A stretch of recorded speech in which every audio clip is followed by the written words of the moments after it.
couple. I've known this guy. I figured it out almost 20 years. I had to take off my shoes in order to get that many things up there. We worked together for this long, a long time ago, and we kept in touch all this time. I have seen Mike perform on stage, and I've seen him. Oh, Jan is here, so she's going to miss the very first part. But anyway, so we've known each other a long time. I trust him implicitly to the point that when I wake up in the middle of the night and I can't sleep, I still listen to a recording from him from, I'm going to say 10 years ago, but I think it was longer than that, that I got this is how you can go to sleep recording with his voice in the middle of the night. I put it in Dropbox and I can listen to it when I wake up. And those of us that are on the other side of menopause know exactly how often that can happen. A lot. And so it's that. So I think that's all I need to say about you. I call him Spikel because you guys can't really see. Put your head down a little bit. There we go. He's Spikel Michael. That's what he is. All right. Well, He's that was had a that great same introduction. haircut. Thank you. I really He's had appreciate that that. same haircut the entire time I've known him. His hair never grows. I don't think it's real. Okay, we're No, I done. have to get I'm it done. cut every 2 weeks. So my wife cuts and bleaches my hair every 2 weeks. It is, and most women they go, I've got hair issues. No, you don't. I have hair issues. You guys have it easy. So with that, that's what a great way to start this. So let me kind of finish sort of the introduction. I'll tell you who I am. I'll tell you what I do, and also the nexus of why we're doing this in the first place. So, excuse me, am I the only one with COVID here tonight? I'm just kidding. It's not COVID. It's tuberculosis. I'll be fine. So that's my personality. I'm kind of a jokester. I'll say funny things that don't make a whole lot of sense. I am a dad, so I have bad dad jokes. I'm a father of two daughters, both adults now, and a grandfather of one granddaughter and two granddaughters. And been married for 35 years, which is a life sentence in some countries. And one of us would have been out by now. But that being said, I am a clinical and a comedy stage hypnotist, which means I get the best of both worlds in the hypnosis world. I do stage shows, I entertain people all around the country, actually all around the world, as far as Australia, Canada, and Mexico, all over the place.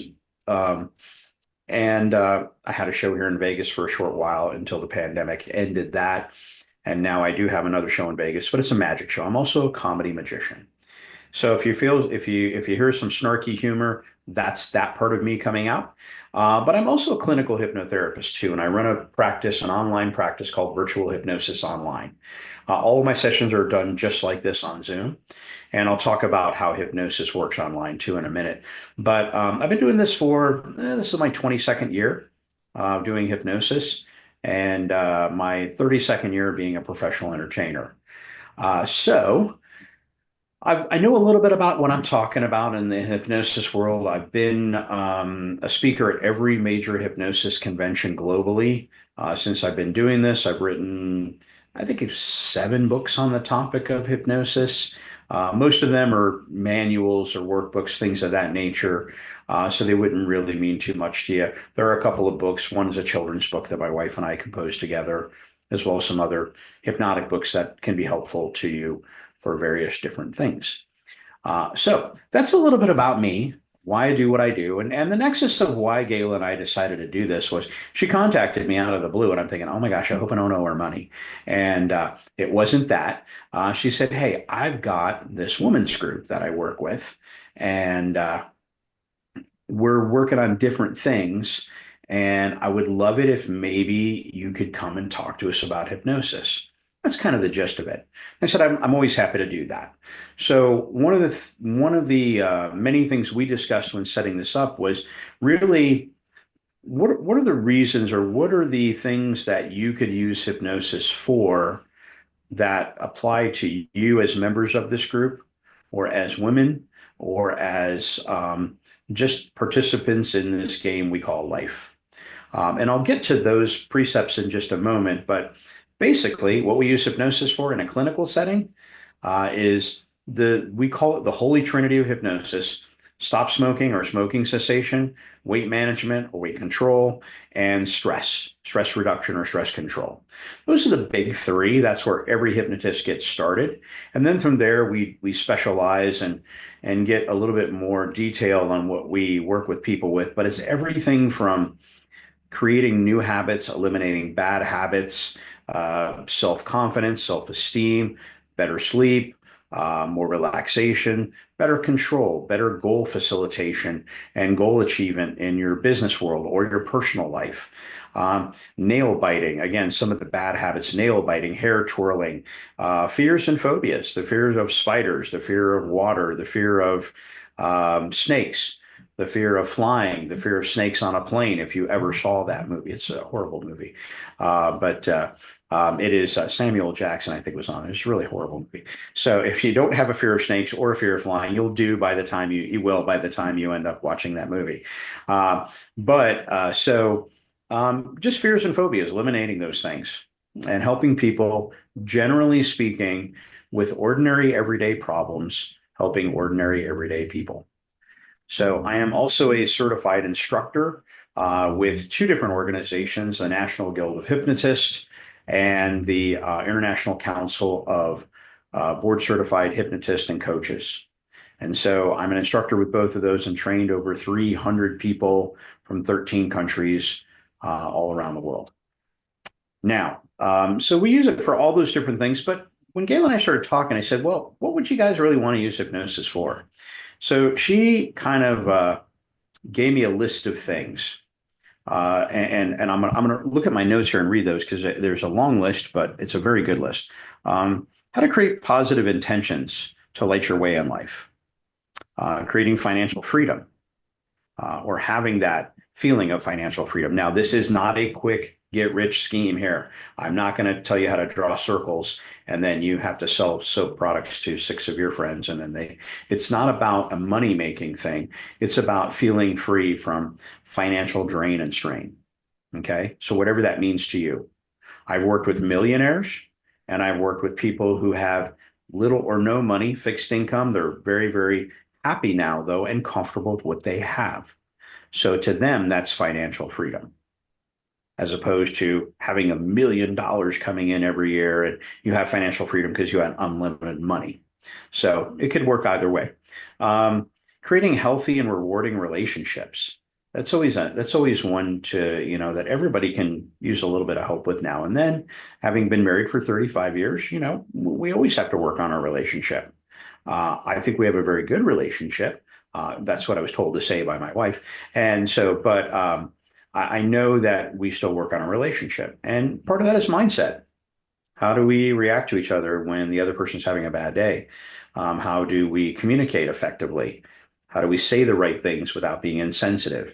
And hypnosis can help you with that focus as well. Creating, again, healthy relationships, or at least the mindset to do that. Welcoming unknowns on your journey of life. So who has ever had any surprise happen in their life? Raise your hands. If you have not, I've got bad news for you. You've been dead for 2 weeks and nobody's told you. Okay. Life doesn't always work out the way you want it to.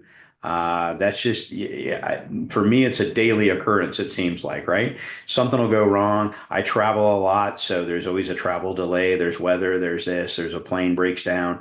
So you just learn how to keep the best positive attitude you can along the journey, preparing for those unknowns and preparing how to overcome them, at least emotionally and mentally, so that you're ready and equipped to deal with them. Embracing change and opportunity. Change, nobody likes change. That's the most, change though, however, is the most consistent thing we have in life. Sort of weird if you think about it that way. Nobody likes change. We're creatures of habit. We all are. We always brush our teeth the same way. We always do all the things the same way. So we're creatures of habit. We get into that little groove, that little rut, I like to call it. And so just being grateful for change when it does come our way, because it's always uncomfortable. It always makes us feel a little bit uneasy. But if you reframe change and take a look at it as an opportunity, you never know what door is going to open for you. All right. So There's always another way of seeing things. That's one of the things Gail and I are talking about. What's your perception of life? How do you see a problem? Do you see it as a opportunity to come up with a solution, or do you see it as something that's getting in your way, an obstacle, a hurdle that you just can't overcome? There's always another way. There's always another perspective on how to see things in life. Let's see. Oh, yes. This one's a good one. I love giving my body what it needs. That is fabulous. And that is, part of anybody's journey as we get older. We have to start taking better care of ourselves because I know in my youth, I did not take as good of care of myself as I should have. And so now I'm having to do a little bit of catch up work. So making sure that we're nourishing our body, not just with foods and nutrients and things like that, but nourishing our body with healthy thoughts and positive thoughts, and just our perspective of life. Excuse me, I have really bad allergies. It's been really windy here in Las Vegas, which is where I live in Las Vegas. And so if you hear the tickle and the coughing, it's just that. Lovingly releasing all that does not serve your higher good in life. Yeah. I have a very popular mantra that I share with all of my clients at some point or another on our hypnotic journey, and that is you can control what you can, but you have to learn to release what you can't. Um, so releasing all that does not serve your higher good. Now, how many of you, just by a show of hands, how many of you can control the weather or traffic? Raise your hands. How many of you think, and Gayla's reading, because Gayla thinks she can control the weather or traffic. How many of you think you can control the weather or traffic?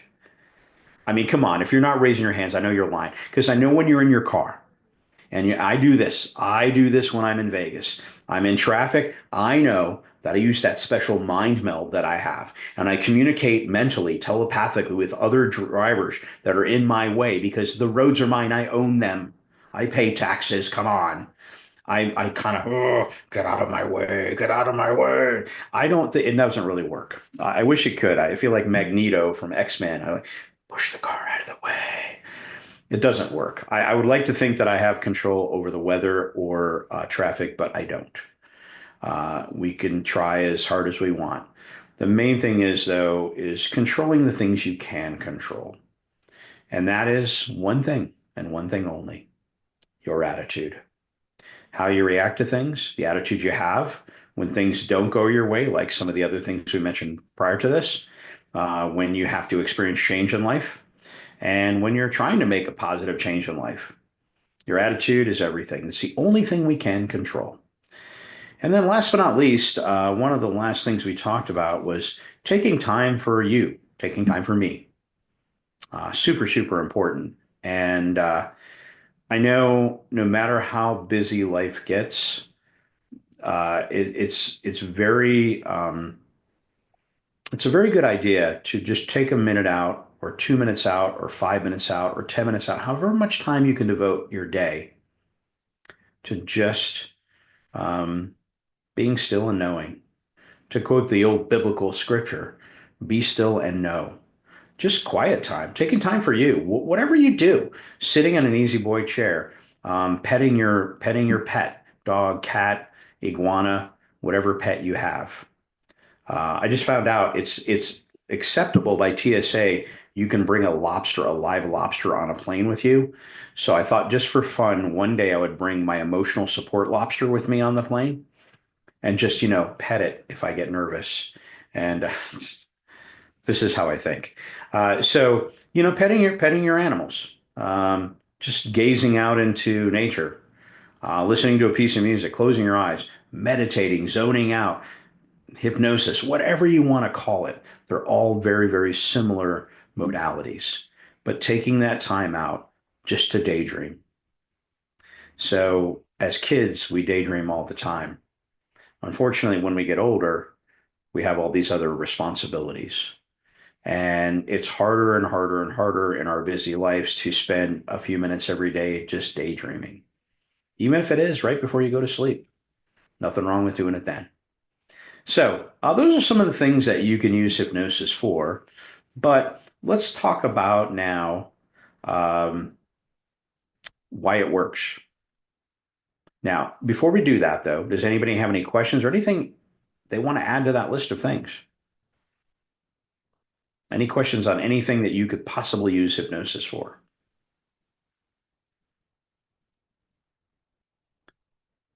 Going Uh, once, going twice. It's okay to unmute yourself. yeah, you can. You could totally unmute yourself. Okay. Okay. Well, All actually, right then. Gayla, Gayla, now might be a good time to bring up the other things we had talked about. Uh, should we do that now? Yeah, yeah, go ahead. Go ahead. Okay. So, a couple other weird, I'm gonna call them weird things. I call them the woo woo and foo foo, because I know Gayla so well, and I know she's played in that woo woo foo foo world for years, and I call it that not disrespectfully. I call it that because I don't know what else to really call it. The metaphysical world, maybe. So in that world, we've used hypnosis to help people resolve what they might have considered to be an alien abduction. It happens more often than you would imagine. And again, from people that are in very high intelligence fields, as well as high ranking fields, military people who feel like they've had an experience, a UFO experience. Or the other spectrum, the other side of the spectrum on the metaphysical stuff is what about past life regression? Anybody think they've had a past life experience before? Raise your hand. Yeah. Anybody experienced deja vu? You know, the feeling of having been there or done that before? Yeah, raise your hand if you have. Awesome. Has anybody ever experienced deja vu? You know, that feeling of having been there or done that before? Raise your hand. That was a joke, by the way. Thank you for playing along in the home game on that one. Yeah. There's plenty of people that I've worked with for past life regression. They feel as though maybe something that might be bothering them or prohibiting them to reach a level of success they want to reach in this lifetime, it's because of something they've encountered in a prior spiritual lifetime. I've had my own experiences with myself. I am very afraid of large bodies of water. Now, that meaning that like the ocean. I'm not hydrophobic.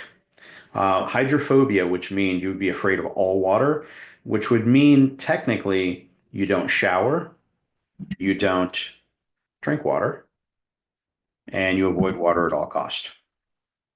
So that's pretty extreme. There's not too many people that are truly hydrophobic. However, they do have fears of water. My fear of water is a very healthy fear. When I was a teenager, I was swept out in the ocean on a rip current, a rip tide, and had to be rescued. So I have this fear of large bodies of water. I go on cruises all the time, though, because I know that if that ship were ever to go down, I would die of fear before I ever got wet. And I'm perfectly okay with that. People say, as a hypnotist, why don't you use hypnosis to help yourself? Because I am perfectly comfortable with that fear. For me, it's a very healthy fear. If it ever became debilitating to me and I could not go on a cruise or could not go to the ocean and dip my toes in and watch the waves crash to and fro, or just enjoy the sunset walk on a beach, then I would do something about it to help me. But I can still do all the things that I enjoy. I have no desire to go swimming in the ocean. None at all. So, why I tell you that is also I had an experience not just in this current lifetime, but in a past lifetime.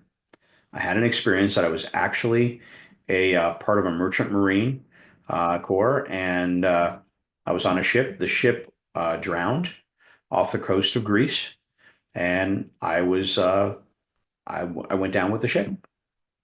And so I traced that back to a past life for me. And again, helped me to understand my fear of water greater than what I did before. I thought it was just that one incident, but helped me resolve it in a way to where I can keep it as a healthy, comfortable fear. So, a couple more things that you can use hypnosis for in that metaphysical arena. All right. So, let's talk about why hypnosis works, how it works, and I'll get a little sciencey here for a little bit too. Um, we know that hypnosis, when you enter we'll use the term trance-like state. Okay. Let me explain what a trance is. A trance is nothing more than a state of disassociation. And I'll get a little visual here for a second. I'm a visual person. So if this was our mind, we have two parts of our mind. We have the conscious mind and we have the subconscious mind. And it's sort of, if you can imagine, like a big kettle. The conscious mind is the lid of the kettle, and the actual kettle part is the subconscious mind. So the conscious mind acts as a filter. It's our analytical mind. It analyzes everything. All the bad jokes that I've made so far, you've analyzed them. There might be some keepers that you might try to remember to tell your family and friends. You can amuse and annoy them forever and ever and ever. There might be some that you go, that is so horrible. I would never do that. You know, like am I the only one with COVID here today when I coughed? You may never want to use that one. You're analyzing everything that I do. The fact that I talk with my hands, the fact that I have spiky hair, the fact that I am just a mighty good looking young man. I mentioned that myself because I didn't see any of you bring it up in the chat box yet. So that's okay, though. We'll have time for that later. And again, even that joke, you've analyzed everything. So you decide what you want to let through that filter into your memory, into your subconscious mind. Your subconscious mind, oh, by the way, one other thing, your conscious mind is also the voices that you hear in your head, not the ones you need medication for. Those are different voices. If you hear any of those throughout this program, feel free to just hit the leave button now, and especially if they start talking to you. But we're talking about the voices that we all hear. The Jiminy Cricket, the let your conscience be your guide, the angel on one shoulder, the devil on the other, when you're faced with the decision you have to make in life. And so you listen to those internal voices, the voices that tell you, hey, you could do this. I know you can. You've got this. Little change in your life, little change of direction, but you got this. I know you can do it. Or the negative voice that says, this is so hard. I don't think I can do this. I don't think I have what it takes. There's plenty of other people that are smarter than me, better looking than me, taller than me, in better shape than me, have more tools and more finances than me. I don't think I could do that. So you got those two voices in your head. That's part of your conscious mind.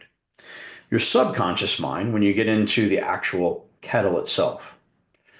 Subconscious mind is where your morals, your values, your ethics, and your beliefs are stored, as well as your memories. Every memory from when you first came out of the womb and the doctor slapped your bottom, and all the way to the time you take your final breath and your eyelids close for the very last time. We know also scientifically that it's even before you come out of the womb that you are gaining information, memories, knowledge, input, all the way to even after you pass away. They say that the brain stays active for 20 to 30 minutes after somebody dies. So if anybody's ever watched the Game of Thrones, they're real big on beheading people.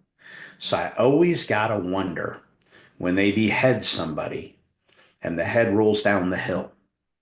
I wonder if it's thinking, hey, check me out. I'm on a roll.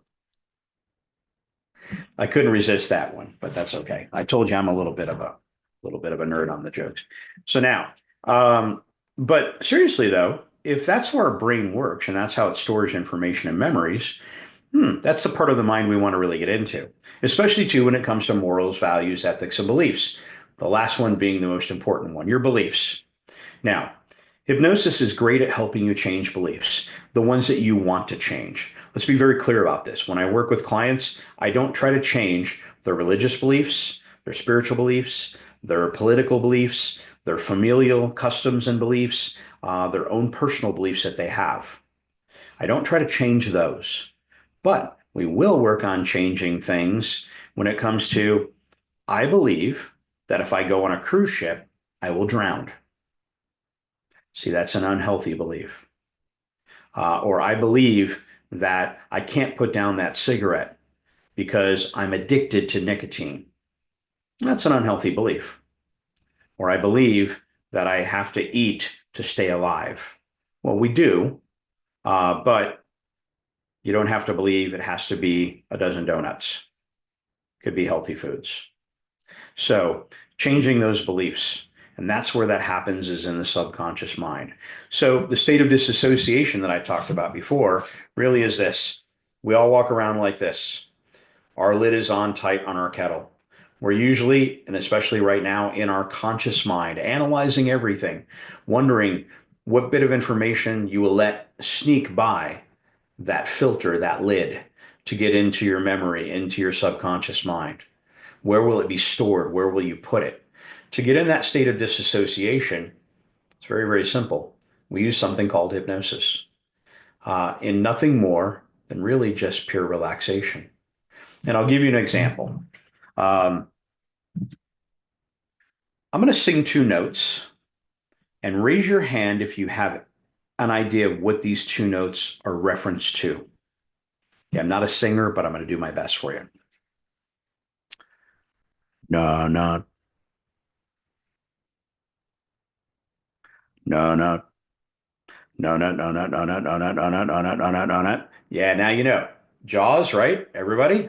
Okay. It's interesting. I can do the same experiment with high school students today, and they all know what the reference point is. But if you think about it, that movie came out, I think, in 1972. They weren't even born yet. There's a good possibility that maybe they saw the movie, but even so, that is such a, I guess, profound two notes that people always know what that means. Now, that's how we anchor things in our mind, in our subconscious mind. So the reason I bring this up is because it's stored in our memories. It's stored in our, almost in our DNA. That's how deep that goes. So if we can change the way we think about those two notes, then we can change the outcome. We don't have to have a fear of those two notes. But let's go back to the movie, though, the disassociation point. So if you have seen the movie, raise your hand. Remember it, maybe. It's probably a long time ago. It came out in the 70s. I saw it at a drive-in movie theater, actually. The 22nd Street Drive-In in Tucson, Arizona, right off of Belvedere and 22nd Street. It had a huge big screen. It was a one-screen drive-in.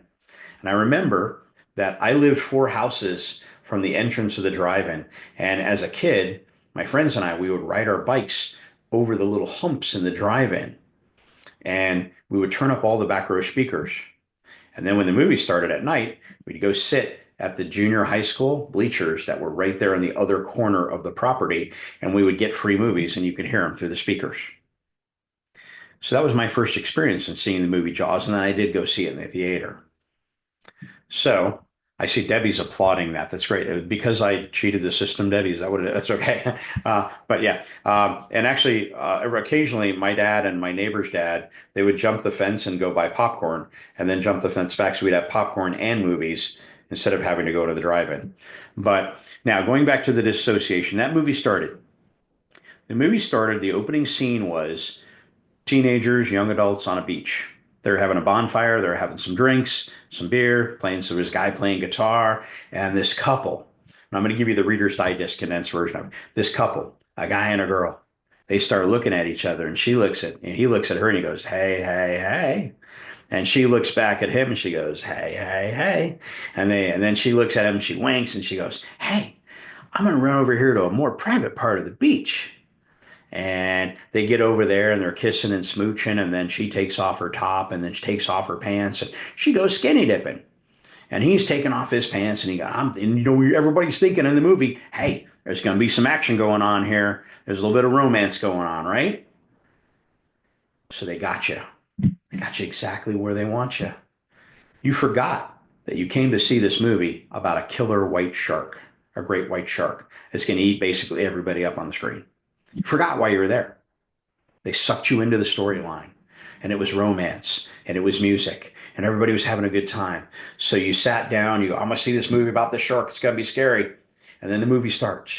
They play that opening scene, and you begin to sit back and relax, enjoying your popcorn, thinking, oh, how cute. They're in love.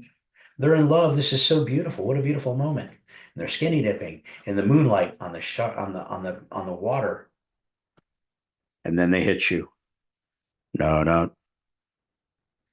And then, no, no, no, no, no, not, no, not, no. And she gets pulled underwater. And then all mayhem explodes. And you sit up straight in your chair and you scream, even though you know this is only a movie. It's a fake shark. If you've ever been to Universal Studios, you know it's a fake rubber shark. It doesn't even look like a real shark. It's on train tracks underneath water. And you know they're actors and actresses. They didn't really get eaten by a shark. They didn't die because they have other movies to make. Yet you reacted to something in an emotional way, even though you knew it wasn't real, because they took that filter, that analytical mind, and they slid it out of the way. And then they hit you. They hit you with a trigger that went straight to your belief system, straight to your emotions, and scared you. That's how hypnosis works, but in a more positive way.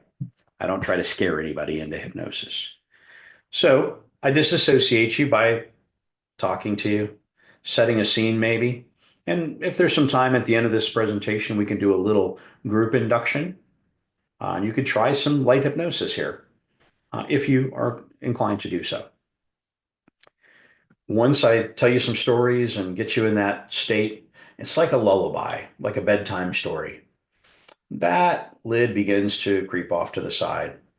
All I needed to creep off to is just a little bit to where I'm making positive suggestions into your subconscious mind, suggestions that are consistent and concurrent with what you want to change in your life.